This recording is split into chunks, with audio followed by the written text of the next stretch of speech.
Assalamualaikum warahmatullahi wabarakatuh. Di video sebelumnya kita sudah unboxing dan review lengkap Vivo Y22. Bahkan kita juga sudah bikin video compare-nya dengan beberapa kompetitor. Dan sekarang kita akan membahas apa saja kelebihan serta kekurangan yang dimiliki Vivo Y22. Dimana poin seperti ini wajib banget kamu ketahui supaya tidak salah pilih atau menyesal di akhir. Dan untuk kelebihan yang pertama yang dimiliki Vivo Y22 adalah chipset ngebut, performanya pun juga lancar. Vivo Y22 dibekali dengan chipset MediaTek Helio G85 octa-core 2,0 GHz yang mampu menghasilkan skor Geekbench 5 di angka 363 dan 1265 poin untuk multicore-nya. Sedangkan untuk AnTuTu benchmark, skor yang dihasilkan bisa sampai angka 201 ribuan. Mungkin bagi sebagian orang, untuk kelas harga 2 jutaan, chipset yang digunakan kurang powerful. Tapi buat Vivo sendiri, ini sebuah peningkatan dari Vivo Y21 dan Y21A sebelumnya, yang hanya menggunakan chipset MediaTek Helio P35. Namun untuk performanya, kalau hanya untuk kebutuhan kasual, seperti main sosmed, nonton film, atau kebutuhan kerja, HP ini tuh sudah cukup lancar dan bisa diandalkan. Digunakan buat main game Mobile Legends juga sudah mampu menjalankan game dengan baik, dengan settingan grafik bisa sampai high dan frame rate hingga high. Di sini untuk gameplaynya sudah cukup lancar, baik saat satu lawan satu atau lagi tempur rame-rame. Sedikit frame drop atau delay tentu ada, tapi tidak sampai mengganggu banget. Sedangkan kalau digunakan buat main PUBG Mobile juga sudah mampu menjalankan game dengan baik dan lancar, dengan settingan grafik lumayan tinggi, ada di Smooth Ultra, Balance Ultra, dan bisa mentok sampai SD High. Untuk sensor giroskopnya di sini juga sudah berjalan dengan baik sehingga mampu memberikan pengalaman yang lebih. Dan tidak cukup sampai di situ, buat kamu yang butuh mode game, HP ini juga sudah dilengkapi dengan multi turbo 5.5 yang bisa blokir notifikasi tidak penting atau meningkatkan performa CPU. Lalu untuk kelebihan yang kedua adalah hasil kamera bagus bisa diandalkan. Untuk kameranya, Vivo Y22 dibekali dengan 50 megapiksel kamera utama dan 2 megapiksel kamera makro. Untuk kamera selfie-nya sebesar 8 megapiksel. Di sini untuk besaran megapiksel yang digunakan bisa dibilang tergolong standar saja di kelas harganya, tidak ada yang begitu spesial. Tapi kalau untuk hasil kameranya, HP ini sudah mampu menghasilkan jepretan foto yang bagus ciri khas Vivo. Gambar yang dihasilkan terlihat cerah, baik saat foto di indoor maupun outdoor. Saat di zoom, detailnya juga dapat, tingkat ketajamannya oke, terutama saat kita ambil fotonya di kondisi cahaya yang cukup. Lalu untuk kamera selfie, walaupun hanya 8 megapiksel, tapi untuk hasilnya sudah bagus, detail dan tajam. Untuk saturasi warnanya juga terlihat cukup fresh saat foto di indoor dengan kondisi cahaya bagus. Dan yang terakhir, untuk perekaman video kurang lebih akan seperti ini. Di sini untuk resolusinya, HP ini bisa mentok sampai ukuran 1080 30 frame per second. Dan yang jelas, untuk perekaman video tidak sebagus hasil fotonya. Namun untuk harga 2,4 juta, kualitas perekaman dari Vivo Y22 tidak mengecewakan menurut saya. Saturasi warnanya bagus terutama untuk kamera belakang. Pokoknya tidak kalah jika dibandingkan dengan Oppo, Realme, atau Samsung. Dan untuk kelebihan yang ketiga adalah memiliki desain mewah. Untuk tampilannya, HP ini memang sangat menarik. Looknya mewah terutama di bagian finishing warnanya yang unik. Tampak berkilauan saat terkena pantulan cahaya. Jadi bikin beda dari yang lain. Untuk bodinya juga terasa solid dan kokoh saat digenggam, walaupun memiliki bentuk bodi flat atau kotak.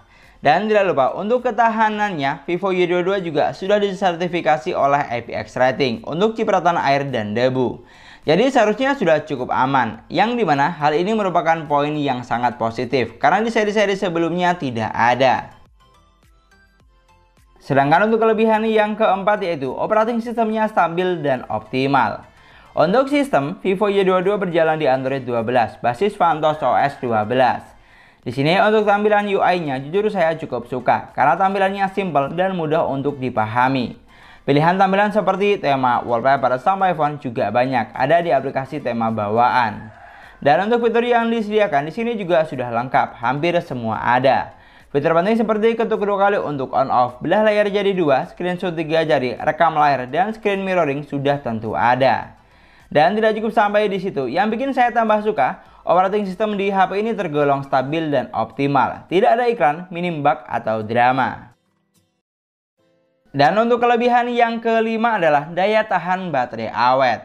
Untuk baterainya, Vivo Y22 dibekali dengan kapasitas baterai sebesar 5000 mAh dengan kecepatan isi daya fast charging 18 watt, yang dimana butuh waktu sekitar 2 jam 6 menit untuk isi daya dari 13 sampai full 100%. Memang bukan yang paling ngebut di kelas harganya, tapi setidaknya sudah cukup lumayan. Apalagi untuk daya tahan baterainya juga tergolong awet. Digunakan buat nonton YouTube selama 40 menit dengan jaringan WiFi berkurang 4%. Buat main Mobile Legends selama 33 menit berkurang 5%. Dan buat main PUBG Mobile selama 37 menit berkurang 11%. Pokoknya kalau hanya untuk intens penggunaan yang wajar, baterainya ini sudah cukup bisa diandalkan untuk penggunaan seharian tanpa repot-repot bawa charger kemana-mana. Itulah tadi 5 poin kelebihan dari Vivo Y22 yang harus kamu ketahui sebelum membelinya. Sekarang kita akan bahas apa saja kekurangan yang dimiliki HP ini. Dan untuk kekurangan yang pertama adalah kapasitas memorinya kurang besar. Dijual dengan harga 2,4 juta, Vivo Y22 hanya dibekali dengan kapasitas RAM 4GB dan internal memorinya 64GB. Jujur agak kurang besar untuk kelas harganya. Apalagi free memory yang kita dapat juga tidak terlalu banyak, hanya sekitar 45GB saat HP baru diaktifkan. Artinya sudah terpotong sekitar 19GB untuk sistem dan aplikasi bawaan.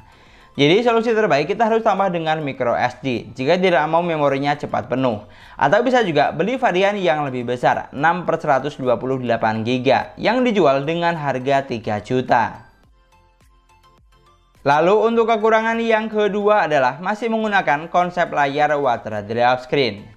Dari keseluruhan desain yang ada, jujur saya suka dengan HP ini. Looknya mewah, memiliki bentuk bodi yang flat atau kotak, plus finishing warnanya yang unik. Di sini yang sedikit disayangkan hanya satu, yaitu masih menggunakan konsep layar jadul water drop screen. Jadi terkesan kurang greget aja gitu, dan agak kurang matching dengan look bagian belakangnya yang sudah kece abis. Tapi untuk hal ini baliknya juga tergantung selera masing-masing saja sih. Kalau buat kamu bukan masalah, berarti abaikan saja poin ini. Dari pengujian yang saya lakukan, itulah tadi beberapa poin kelebihan serta kekurangan yang saya temukan di Vivo Y22.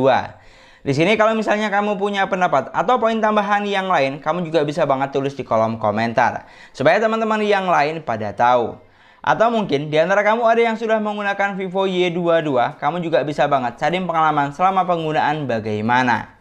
Dan biar nggak salah paham, kamu juga wajib banget tonton video review lengkapnya, mulai dari gaming test, kamera test, dan lain-lain. Karena di sini kita hanya fokus membahas poin kelebihan dan kekurangannya saja. Dan mungkin sekian dulu pembahasan kita kali ini. Terima kasih banyak buat yang sudah nonton videonya sampai akhir. Semoga videonya gampang dan mudah dipahami. Dan yang paling penting, semoga videonya bermanfaat. Jangan lupa like dan komen videonya. Jangan lupa juga subscribe channel sesuai harga. Kita ketemu lagi di video selanjutnya. Assalamualaikum warahmatullahi wabarakatuh.